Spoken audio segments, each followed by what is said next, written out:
പ്രത്യേകിച്ച് ഈ കൊറോണാനന്തരം അല്ലെങ്കിൽ അതിന്റെ ഇത്തിരി മുന്നേ മുതൽ ജിയോ എന്നറിയുന്ന ഫോൾ കപ്പിൽ ഇറങ്ങിയിട്ട് സൗജന്യമായിട്ട് നെറ്റ് വിളമ്പിയ കാലം പിന്നെ വിവിധ ഗ്രൂപ്പുകളായി, മദ്ഹ് ആസ്വാദന ഗ്രൂപ്പുകളായി. ആ മദ്ഹ് ആസ്വാദന ഗ്രൂപ്പിൽ ലിംഗഭേദമില്ലാതെ പലരും മെമ്പർമാരായി. അവരൊക്കെ ഇങ്ങനെ അവരുടേതായ പാട്ടിടൽ തുടങ്ങി, അതിന് അഭിപ്രായം പറയൽ തുടങ്ങി. പിന്നെ അഭിപ്രായം PM-ലേക്ക് പോയി, കുടുംബം തകർന്നു, പലർക്കും പാടില്ലാത്ത ബന്ധങ്ങളുണ്ടായി, മദ്ഹിന്റെ പേരിൽ തോന്നിയാസങ്ങൾ അരങ്ങേറി. അതിന്റെ ഭാഗമാണ് നിങ്ങളൊക്കെ ശ്രദ്ധിച്ചിട്ടുണ്ടാവും. ഒരു നല്ല പാട്ടുകാരൻ കുട്ടി കല്യാണം കഴിച്ചപ്പോൾ ആഷിക്കാത്തുകൾ മൊത്തം ഹൃദയം പൊട്ടിത്തകർന്നു. അന്ന് അയാളുടെ കവിതക്ക് ചുവട്ടിലൊക്കെ കമന്റുകൾ ആഷിക്കാത്തുകൾ നിറച്ചു. ഇന്ന് കുറെ ആഷിക്കാത്തുകളുടെ ഹൃദയം പൊട്ടണ ദിവസമാണ്.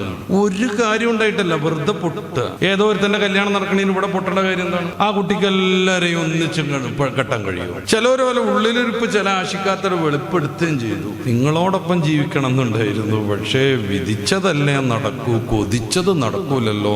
അപ്പൊ പാട്ടും കേട്ടിട്ട് മുഖത്ത് നോക്കി കൊതിച്ചിരിക്കുകയായിരുന്നു. മംദൂഹല്ലായിരുന്നു പ്രധാനം, മാദിഹ് മാത്രം.